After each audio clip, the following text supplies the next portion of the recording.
want to talk about sacrifices here. As all of us know, Aidil Adha is known for Hari Raya Korban, sacrifices in what we do, in how we live our lives, and in how we look at the world, basically. And it is something that a lot of us, I mean, specifically, obviously, to all Muslims, but everyone could actually take a bit of this and adapt it into their life.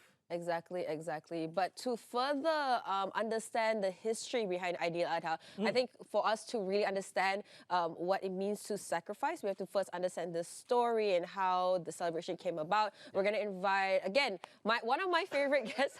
I usually love speaking to him. We have Ustaz ERFINO.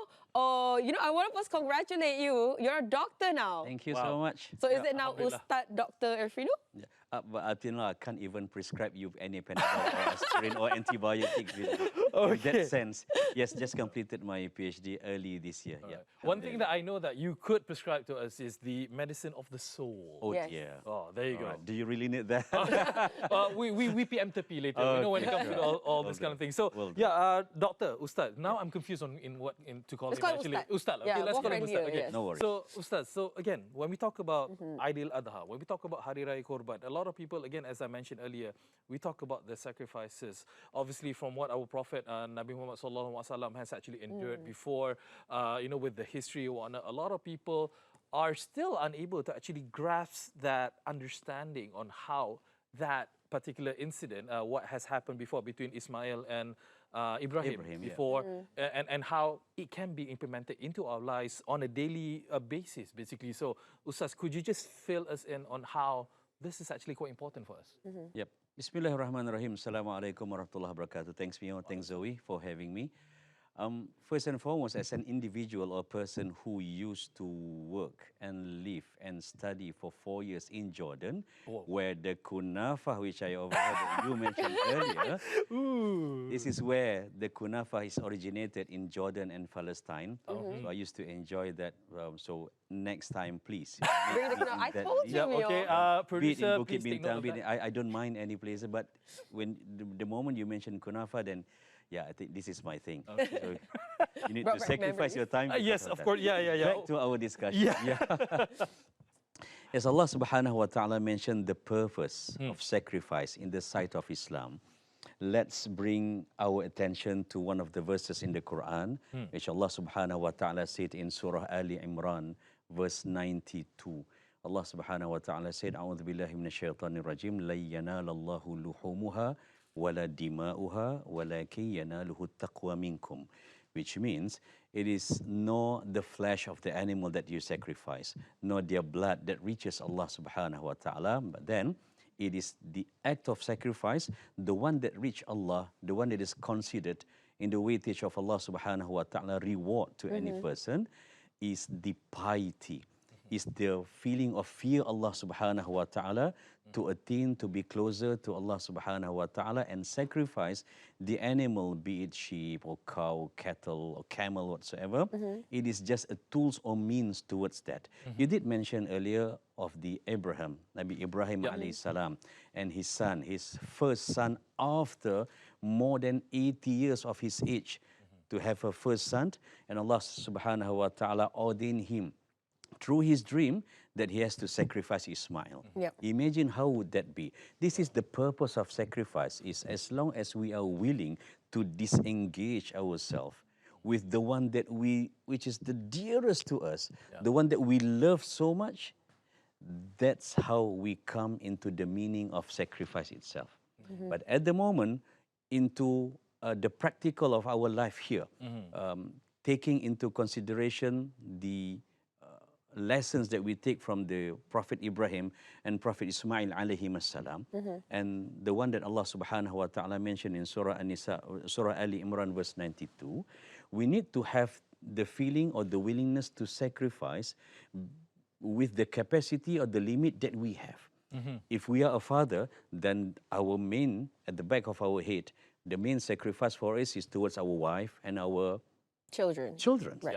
If you are the wife, then if you are the subordinate in any of the organizations, if you have any whatsoever responsibilities toward others, this is what we need to do, which is you have to give the best you can, so that you have to attain not just to please people, but at the end of the day, you will attain Allah subhanahu wa ta'ala's blessing and rewards towards it. So once a year in Islam, as Allah subhanahu wa ta'ala is most merciful to us, we have from here and there throughout the calendar of Islam, we call it as the seasons of rituals or the seasons of performing the act of worship. Yep.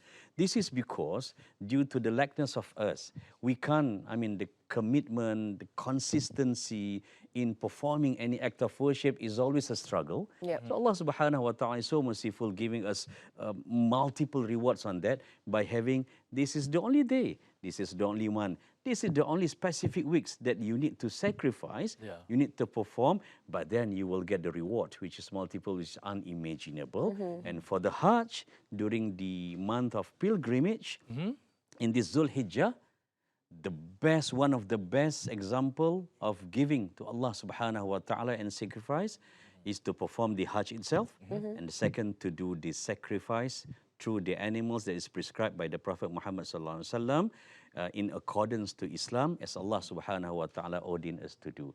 By doing that, inshallah, we will become a better person, as well as an uplift our position in the sight of Allah subhanahu wa ta'ala. Yeah. MashaAllah. There you go. 5 times a day. This is the prescription, right? Yeah. I mean, you need to listen to this. This is what your soul needed, is it? Yeah. I mean, I'm dumbstruck. I mean, like, yeah, you totally understand Yeah. what is going on, but to actually hear it directly and I mean, like, you know, figuratively inhaling this directly, it's such a mind-blowing thing that, like I said, a lot of people are taking for granted when it comes to these kind of things. Exactly. Because whenever I think about Aidil Adha, the first thing I'm like, oh, it's the day where we, of course, I understand, I know the story, but I think for maybe our more younger generation, they don't appreciate the day and they don't understand the day. And by knowing all of this story and knowing the sacrifices that was done by our Prophet, you are able to appreciate and understand the word sacrifice. Because I think for the word sacrifice itself could mean different things to different people, right?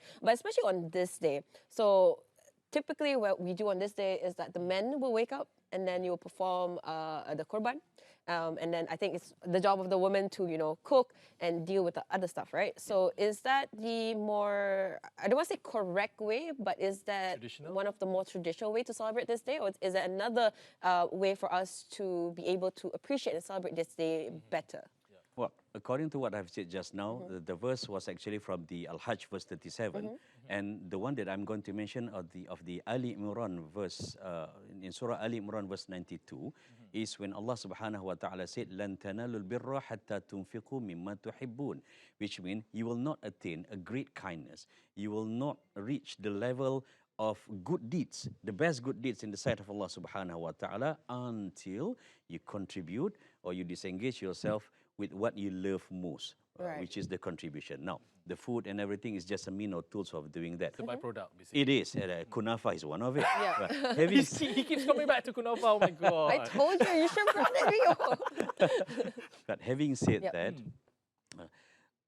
the purpose of sacrifice or performing the act of worship called sacrifice is to show to Allah Subhanahu wa Taala that we have nothing to hide, and to affirm that everything that we have and we possess at the moment is actually comes from Allah Subhanahu wa Taala. So this is what we need to do, and this is what we need to perform. So there's no in any way correct way or wrong way to perform or to demonstrate that, as long as it is permissible. And for all you know, in our religion, in Islam, the permissible is actually far greater than the things that Allah Subhanahu wa Taala ordained us of not to do. Things that is permissible is more than that. Even the research done in UK by one of the quite highly scholars there, saying that after reciting Quran, the 6,236 verses in the Quran, total of it, only 3%, only 3% of the content in the Quran stating, focusing on things that people need to avoid, or you cannot do that in the name of Allah Subhanahu wa Ta'ala. Other than that, 97% is something that is permissible, it is mustahab, which is recommended, it is something that that Prophet Sallallahu Alaihi Wasallam has showed and demonstrated on how to do it. Then we have so many opportunities, so many doors to do to perform or even to, in a way give to other people. And the one that Zoe mentioned is just one of the means which is permissible as long as it is directed and the intention has to be in the name of Allah subhanahu wa ta'ala, not because of you showing off what you have or you want to do things that other might not get the same opportunity for you to do it, things like that. If you have that, then what you do is right, and it will be rewarded by Allah subhanahu wa ta'ala. As simple as that. Yeah, as simple as that. Don't just do it for the gram. Don't just do it for the TikTok. Because again, that's unfortunately the culture it is right now. You can do that. You can do that with as a matter intention. of promotion with the good intentions. Because showing and showing off, in Malay we call tunjuk and menunjuk-nunjuk, is two different things. We need to show the good deeds because it will be a very good promotion to others. But to show off is something that is Allah subhanahu wa ta'ala asks not to do that. Understand. That's actually a fine difference. Yeah, I want to ask, like, I think we touched this on a different show, but I want to bring this topic back, which is the intention, right? How do we, or rather, I want to ask, because I'm pretty sure at some level you will hit a point where your intentions were pure, and then you get to a point where you start to self-doubt. It's like, am I really doing this with the right intention, or am I showing off? So in that distinction, how do you ensure that your niyat is pure? And, to continuously be pure, it's also, I think, for me personally, Zoe's going deep. It is. It's quite a high level of question, It's something good. This is her prescription, right? So when I ask, I get very deep. But it's one of those things where I feel like our audiences who are at home, who sometimes, self-doubt, they read the comments, and it plants that seed. How do they ensure that they stay on the right path and, keep that pure intention? Yeah.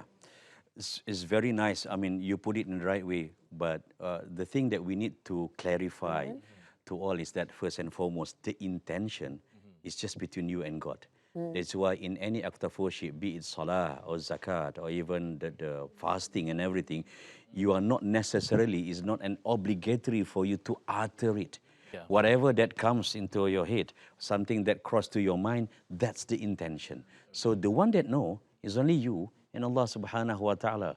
So having that in mind, there will never be a doubt whether you do it with the purpose of showing off to other people or not.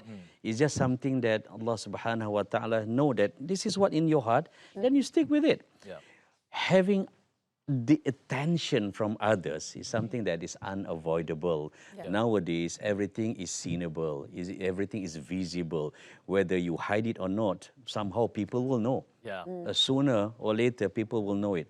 But having people, no matter how many of them know what you are doing at that time or after that, it will not in any way reflect or scratch your good intention, the first that you made before doing that act of worship. The intention remain firm and it is remain pure, and will Allah subhanahu wa ta'ala will make it as a fair reward to you because your intention. Should people think it other than that, it is theirs. Not them, not you, and Allah subhanahu wa ta'ala. As long as you're nawaitu, again, as mentioned by Dr. your intentions are clear, are solid, are truthful, that what you're doing is for the name of Allah subhanahu wa ta'ala, then nothing should actually stop you. We're almost running out of time here, but I would love to hear your comments or basically your advice, your dosage actually of prescribed medicine to the people out there.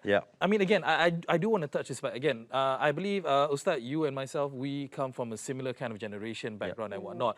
But a lot of people have expressed concerns about this younger generation right now. The TikTokers, the Instagrammers, right now, I don't even remember which generation it is right now. Generation keep losing count. Alpha. Alpha, yeah, there you go. It changes every single day. More and more people tend to have self-doubt.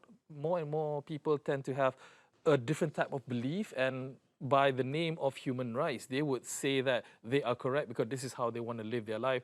And sometimes it deters them from the actual path, which is the correct path as we Muslims actually believe in. Your comment on this and your advice, Doctor? Wow. First and foremost, do not take more than 10 milligram on this. On a serious side.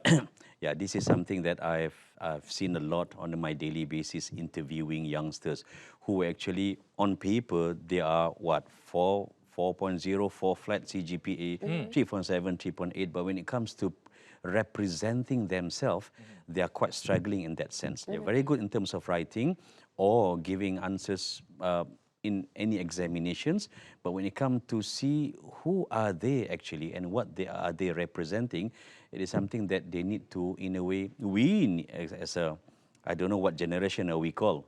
I think we're millennials. Millennials, yeah, or correct. X. Millennials. Yeah, again, Millennials. yeah, it changes. Yeah. What we need to do is to polish them, to say that whatever appears, whatever reflects on any social media positively is very good. Yeah.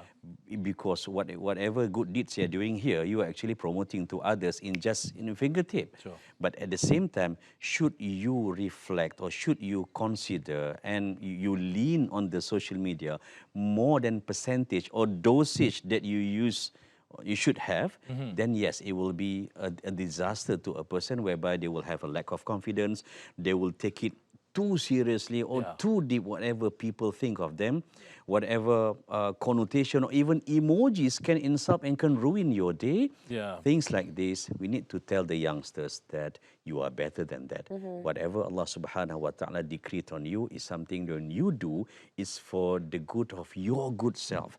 It is not for others. You can impress others in some sense, but at more of the time, what you need to impress is Allah subhanahu wa ta'ala. And when Allah subhanahu wa ta'ala put his skills of justification as well as the checklist on what through how many marks that you're going to give, it is something that's totally different than people. What people see and what people hear is something that we cannot control. But what we can control is our devotion and our dedication to Allah subhanahu wa ta'ala.